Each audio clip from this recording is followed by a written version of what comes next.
ఈ ఉత్తరం చూడు, రక్తంతో రాశాడు తెలుసా? ఎవరిని మర్డర్ చేసి? మర్డర్?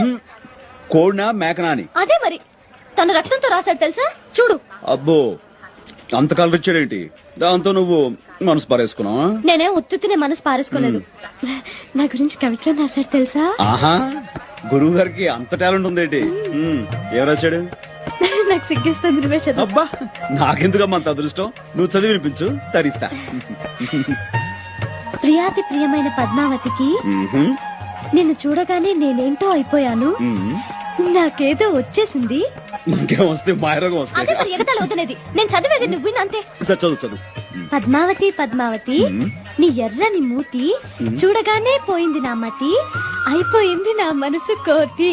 దాంతో నీ పని అయిపోయింది, అదో గతి. రామకృష్ణ గారు, లేకపోతే ఏంటి? కోతి గీత రాశాడంటే అది కవిత్వం కాదు, కపిత్వం. ఏంటలా పారేసావు? చేతరాత్రులు వాడు.